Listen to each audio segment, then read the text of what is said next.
দেওয়া হয়েছিল। মুখ্যমন্ত্রী শুভেন্দু অধিকারী তিনি নিজে সে ঘোষণা করেন, আর তারপর বিএসএফকে জমি দেওয়া নিয়ে বৈঠক রাজ্যে।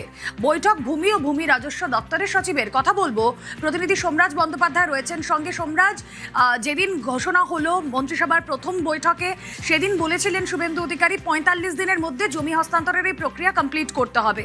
রাজ্যের এই বৈঠক ভূমি এবং ভূমি রাজস্ব দপ্তরের সঙ্গে, বৈঠকে মূলত কোন কোন বিষয়গুলো নিয়ে আলোচনা হবে?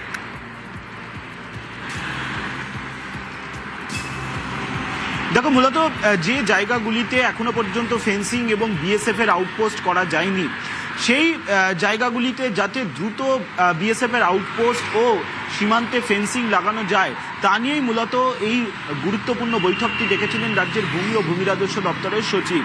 এবং সীমান্তবর্তী জেলাগুলির জেলাশাসকরা এবং বিএলওরা এই বৈঠকে ছিলেন।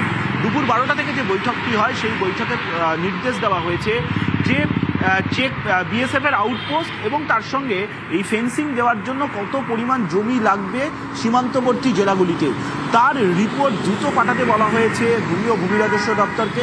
দ্বিতীয়ত, যে জমিগুলি নেওয়া হবে তার জন্য যে ক্ষতিপূরণ দেওয়া হবে সেই ক্ষতিপূরণ রাজ্যের গাইডলাইন অনুযায়ী দেওয়া হবে।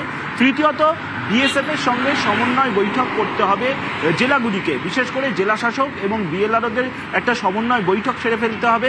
তার কারণ বিএসএফ কোথায় আউটপোস্ট করতে চাইছে এবং তাদের কি পরিকল্পনা রয়েছে সীমান্তে ফেন্সিং লাগানো নিয়ে, তা নিয়ে একটি সমন্বয় বৈঠক সেরে ফেলতে হবে।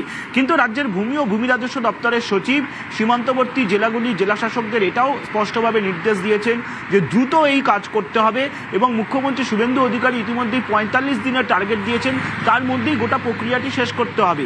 এবং ইতিমধ্যেই যে জমিগুলি অধিগ্রহণ করা শুরু হয়েছে সেগুলি যাতে দ্রুততার সঙ্গে বিএসএফকে হ্যান্ডওভারের প্রক্রিয়াও শুরু হয়ে যায় সেটাও নিশ্চিত করতে বলা হয়েছে আজকের বৈঠকে বলেই সূত্র মারফত জানা যাচ্ছে। ওকে,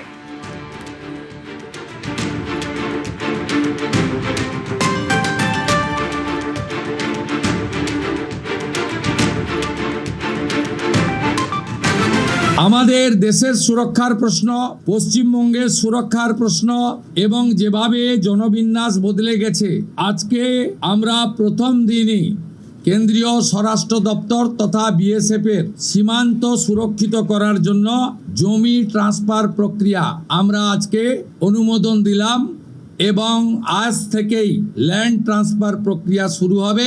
ভূমি ও রাজস্ব সচিব তাকে এবং মুখ্য সচিবকে দায়িত্ব দেওয়া হলো ৪৫ দিনের মধ্যে বিএসএফ এর প্রয়োজনীয় জমি হস্তান্তর সম্পূর্ণ করতে হবে।